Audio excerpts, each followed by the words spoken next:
नमस्कार प्यारे विद्यार्थियों। बड़ा अच्छा लग रहा है कि कई दिनों के बाद में आपसे मिलने का बड़ा मन कर रहा था, रूबरू होने का, क्योंकि परीक्षा हुए काफ़ी दिन हो गए हैं और धीरे धीरे क्या है, भर्ती की भी संभावना लग रही है कि आपसे फिर से एक मार्गदर्शक के रूप में मिला जाए। इसी इच्छा के साथ में मैं आज मेरा मन करा कि आपसे मैं मिलूं और आपके सामने रूबरू हूं। इसी बात को लेकर के मैं आज आपके सामने आया हूं।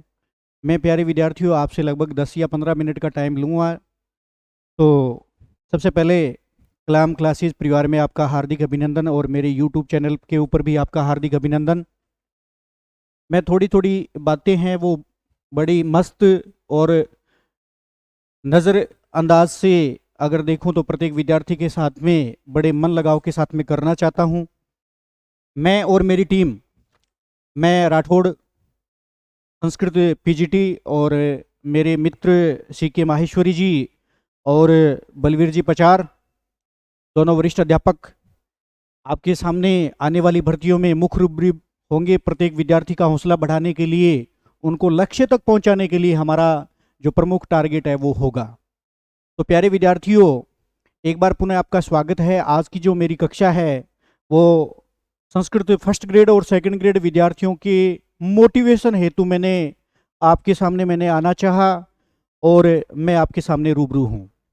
तो सबसे पहले तो मैं बात बताना चाहूँगा कि दोनों भर्तियां कंप्लीट हो चुकी है और फर्स्ट ग्रेड के जो रिजल्ट है वो भी धीरे धीरे आ रहे हैं। तो लगभग इसी सप्ताह के अंदर या इससे आगे वाले सप्ताह के अंदर अपना जो संस्कृत का जो रिजल्ट है वो आने वाला है।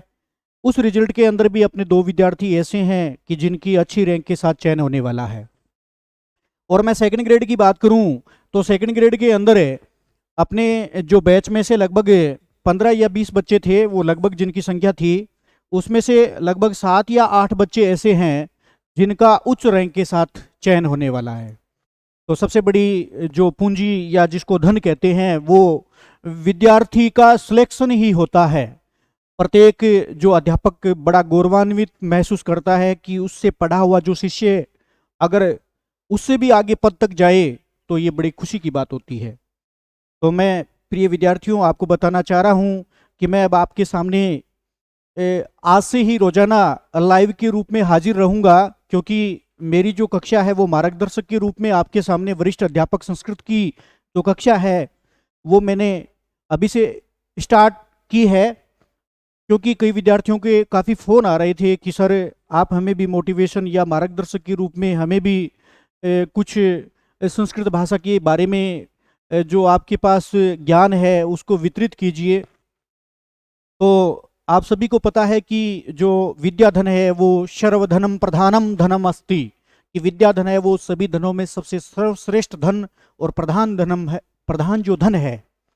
क्योंकि विद्या खर्च करने पर ही बढ़ती है, संचय करने पर विद्या क्या होती है, घटती है। ये हमने सूक्ति है वो कक्षा 6 से सुनते आ रहे हैं और पढ़ते आ रहे हैं। तो प्यारे विद्यार्थियों, मैं आपको बताना चाह रहा हूँ कि जैसे सुभाष चंद्र बोस ने कहा है कि तुम मुझे खून दो मैं तुम्हें आज़ादी दूंगा, मैं प्यारे विद्यार्थियों आपके लिए कहता हूँ कि आप मुझे टाइम दो। टाइम का मतलब है मेरे संपर्क में रहो, आप मेरे से मार्गदर्शक के रूप में जितना टाइम आप मुझे दोगे तो निश्चित रूप से सफलता है वो आपके कदम चूमेगी। तो मैं आपको बताना चाह रहा हूं कि मैं आपका, जिस प्रकार से भगवान कृष्ण है वो अर्जुन के सारथी थे, उसी प्रकार से मैं भी आपका एक सारथी हूं। बाण आपको उठाना है, लक्ष्य पर भेद आपको करना है, केवल मैं तो आपको इंगित करूंगा, केवल इशारे दूंगा।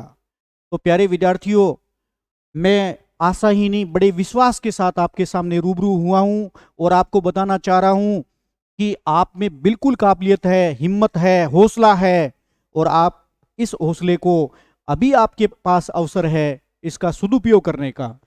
तो प्यारे विद्यार्थियों, संस्कृत भाषा है वो आप सभी को पता है कि वेदों की भाषा थी, जनमानस की भाषा थी।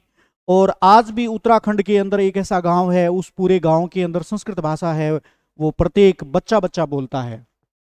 तो मैं ज़्यादा तो नहीं कहना चाहूँगा आपसे कि आप इतने पारंगत, क्योंकि मैं खुद भी नहीं हूँ मेरी भाषा के अंदर है, लेकिन मैं विश्वास दिलाता हूँ आपको कि जो संस्कृत भाषा है वो बिल्कुल अच्छे मार्क्स, अच्छे स्कोर वाली भाषा है।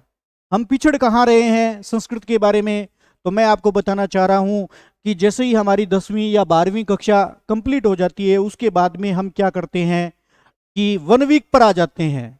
अरे 1 वीक से कोई साहित्य या व्याकरण कोई कभी क्लियर हुई है क्या? कभी उससे पढ़ करके कोई बंदा कोई व्याकरण या उसमें पारंगत हुआ है क्या? लेकिन ये हमारी सबसे बड़ी कमजोरी है। कमजोरी का सबसे प्रमुख कारण ये भी है कि हमारे जो निकटतम जो महाविद्यालय हैं उसके अंदर संस्कृत भाषा है वो नहीं है। अब वर्तमान के अंदर धीरे धीरे सरकार के द्वारा थोड़ी सी क्या है सचेतता के कारण हमारे जो पाठ्यक्रम के अंदर जो संस्कृत है उसको लागू कर रही है। तो जहां से हमारा जो बेस बनना था वहां से हम क्या पड़ गए, धीरे धीरे कमजोर पड़ गए। तो प्यारे विद्यार्थियों, आपको जी तोड़ मेहनत करने की आवश्यकता है, लेकिन वो जी तोड़ मेहनत कैसे की जाएगी, उसके बारे में कैसे ढला जाए, कैसे पढ़ा जाए, इसी चर्चा के साथ मैं आपके साथ हाजिर हुआ हूं। तो मैं बताना चाह रहा हूं कि धीरे धीरे जैसे जैसे आपका कोई भी पाठ्यक्रम है, पाठ्यक्रम इतना कोई कठिन नहीं होता है, न कोई बनाया जा सकता है, लेकिन आजकल का जो ट्रेंड परीक्षाओं का क्या रहा है कि उस पाठ्यक्रम से जो पर्सन बनते हैं ना, उनका जो ट्रेंड है वो धीरे धीरे चेंज हो गया। पहले जैसे आरपीएससी है या आरएसएसएम भी बोर्ड है आपका, वो सामान्य पर्सन है वो उठते थे, लेकिन आज के जो पर्सन है वो थोड़े से कठिन, क्योंकि उत्तर है ना वहीं आपका जो प्रश्न है और प्रश्न है वहीं आपका उत्तर छिपा हुआ है। इन्हीं प्रश्नों को आपको कैसे हल करना है, कैसे परीक्षा के अंदर अपने को निश्चित सफलता है वो प्राप्त करनी है, वो उसी के बारे में हम धीरे धीरे जैसे जैसे अपनी कक्षाएं चलेगी उसके अंदर हर टॉपिक को हम क्लियर करते जाएंगे। तो किसी शायर ने कहा है कि गिरते गिरते घुड़सवार वो है वो मैदान में है, कि गिरते घुड़सवार मैदान में है, अरे वो क्या गिरेंगे जो घुटनों के बल चलते हैं, अरे वो क्या गिरेंगे जो घुटनों के बल चलते हैं। तो प्यारे विद्यार्थियों, आज आपने मुझे सुना, आपसे रूबरू होने का मुझे मौका मिला। इसी आशा और विश्वास के साथ मैं आपको बतलाना चाहता हूं कि आने वाली भर्तियों के अंदर मेरा सहयोग, मेरा मार्गदर्शन आपको निरंतर मिलता रहेगा। इसी आशा और पूर्ण विश्वास के साथ संस्कृत भाषा, जयतु संस्कृतम, जयतु भारतम। जय हो, जय हिंद, वंदे मातरम।